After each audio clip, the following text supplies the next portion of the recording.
मणिपुर, जो कि उत्तर पूर्व भारत का एक राज्य है, अपनी प्राकृतिक सुंदरता के लिए जाना जाता है। पहाड़ियों के बीच बसा यह राज्य एक मनोरम दृश्य प्रस्तुत करता है जो देखने वालों के मन और आत्मा को मोह लेता है। इसे अक्सर भारत का गहना कहा जाता है, एक ऐसा खिताब जो इसके आश्चर्यजनक प्राकृतिक दृश्यों और समृद्ध सांस्कृतिक विरासत को दर्शाता है। यह राज्य विविध जातीय समूहों का घर है, जिनमें से प्रत्येक की अपनी अनूठी परंपराएं, भाषाएं और रीति रिवाज हैं, जो एक जीवंत सांस्कृतिक मोज़ेक में योगदान करते हैं। हालांकि मणिपुर आज एक दुखद संघर्ष से जूझ रहा है, जिसने इसकी सुंदरता पर एक लंबी छाया डाल दी है। मैतेई और कुकी समुदायों के बीच मतभेद हैं। उनके मतभेद ऐतिहासिक शिकायतों और क्षेत्रीय विवादों में निहित हैं। इसके परिणाम स्वरूप हिंसा और विस्थापन हुआ है, जिससे राज्य का सामाजिक ताना बाना टूट गया है। हजारों लोग राहत शिविरों में रह रहे हैं, जो सुरक्षा और आश्रय की तलाश में अपने घरों से भाग गए हैं। स्थिति मानवीय संकट और सरकार के लिए एक जटिल चुनौती है, जो सहायता प्रदान करने और शांति बहाल करने का प्रयास कर रही है। संघर्ष की जड़ें इतिहास, भूमि और पहचान में गहरी हैं, जो इसे एक बहुआयामी मुद्दा बनाती है, जिसके लिए सूक्ष्म समझ की आवश्यकता होती है। बातचीत और सुलह को बढ़ावा देने के लिए दोनों समुदायों के दृष्टिकोण को समझना आवश्यक है। मैतेई बहुसंख्यक समूह है, जो बड़े पैमाने पर घाटी में केंद्रित हैं, जहां उन्होंने एक समृद्ध सांस्कृतिक और आर्थिक जीवन स्थापित किया है। कुकी एक आदिवासी समुदाय मुख्य रूप से पहाड़ियों में रहते हैं, जहां वे ऊबड़-खाबड़ इलाकों के बीच अपने पारंपरिक जीवन शैली को बनाए रखते हैं। वर्तमान स्थिति में लोगों की पीड़ा को कम करने और शांतिपूर्ण समाधान का मार्ग प्रशस्त करने के लिए तत्काल ध्यान देने की आवश्यकता है। मैतेई और कुकी सदियों से मणिपुर में सह अस्तित्व में हैं, समान भूमि और संसाधनों को साझा करते हुए और इस क्षेत्र के समृद्ध सांस्कृतिक ताने बाने में योगदान करते हुए। हालांकि उनके रिश्ते को तनाव और अविश्वास के दौर ने भी चिह्नित किया है, जो अक्सर ऐतिहासिक शिकायतों और सामाजिक राजनीतिक मतभेदों से प्रेरित होता है। मैतेई, जो मुख्य रूप से हिंदू हैं, के पास ऐतिहासिक रूप से अधिक राजनीतिक और आर्थिक शक्ति रही है, जिसने उन्हें इस क्षेत्र के शासन और विकास नीतियों को महत्वपूर्ण रूप से प्रभावित करने की अनुमति दी है। कुकी, जो ज्यादातर ईसाई हैं, ने हाशिए पर महसूस किया है और विकास से बाहर रखा गया है, अक्सर मैतेई के समान अवसरों और संसाधनों तक पहुंचने के लिए संघर्ष करते हैं। भूमि दो समुदायों के बीच विवाद का एक प्रमुख बिंदु है। दोनों समूह मणिपुर के उपजाऊ और रणनीतिक रूप से महत्वपूर्ण क्षेत्रों पर दावा करते हैं। कुकी झूम खेती के रूप में भी जानी जाने वाली स्थानांतरित खेती का अभ्यास करते हैं, जिसे मैतेई अपने भूमि अधिकारों और कृषि पद्धतियों के लिए खतरा मानते हैं।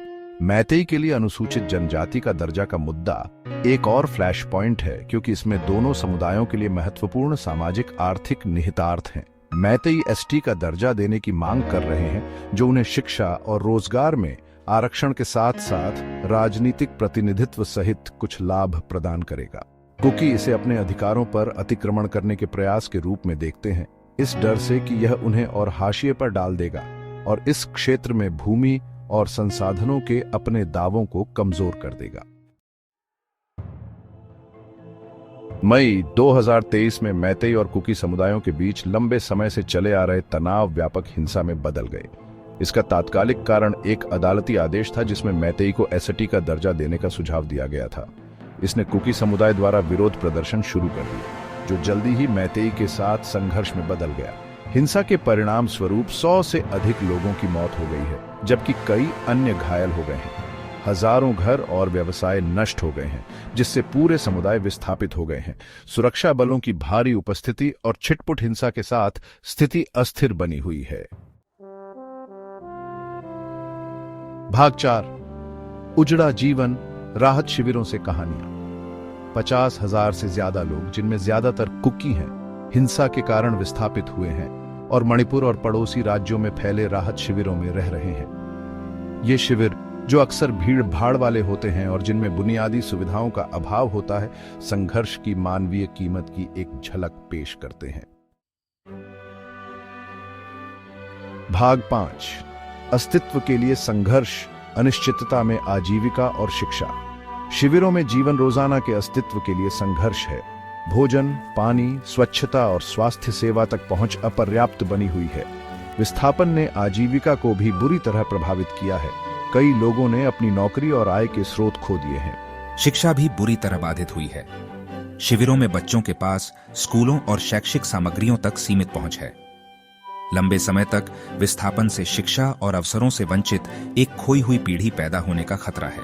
एक राहत शिविर में महिलाओं का एक समूह पारंपरिक कुकी शॉल बुनने में लगा हुआ है, अपनी सांस्कृतिक पहचान को बनाए रखने और जीवन यापन करने का प्रयास। भाग 6। शांति की लंबी राह, चुनौतियां और उम्मीदें। यह खंड चल रहे संघर्षों और आशावाद की झलकियों के बारे में बताता है जो मणिपुर में स्थायी शांति की यात्रा को परिभाषित करती है।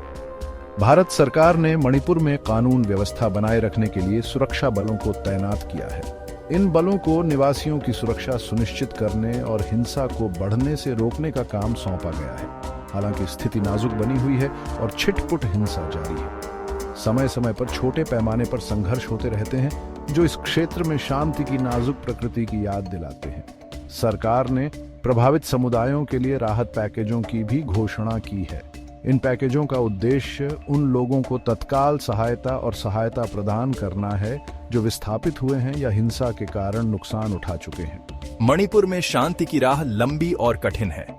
ये एक ऐसी यात्रा है जिसके लिए सभी हितधारकों के धैर्य, दृढ़ता और सामूहिक प्रयास की आवश्यकता है। इसके लिए अविश्वास, असमानता और संसाधनों के लिए प्रतिस्पर्धा के गहरे मुद्दों को संबोधित करने की आवश्यकता है। इसके लिए बातचीत, सुलह और इसमें शामिल सभी समुदायों की शिकायतों को समझने और उन्हें दूर करने की इच्छा की मांग है, और न्याय और समावेशिता के लिए प्रतिबद्धता। इन प्रयासों से ही एक स्थायी शांति स्थापित की जा सकती है। चुनौतियों के बावजूद उम्मीद है। लोगों का हौसला अभी टूटा नहीं है और एक बेहतर भविष्य बनाने की उनकी प्रतिबद्धता उनके कामों और नजरिए में साफ झलकती है। लोगों का धैर्य, शांति की उनकी ललक और रचनात्मक बातचीत में शामिल होने की उनकी इच्छा इस यात्रा के महत्वपूर्ण तत्व हैं। और नागरिक समाज संगठनों के प्रयास मणिपुर के लिए शांतिपूर्ण और समृद्ध भविष्य की उम्मीद की किरण जगाते हैं। ये संगठन अंतरालों को पाटने, आपसी समझ को बढ़ावा देने और समुदायों को अत्यधिक आवश्यक सहायता प्रदान करने में महत्वपूर्ण भूमिका निभाते हैं।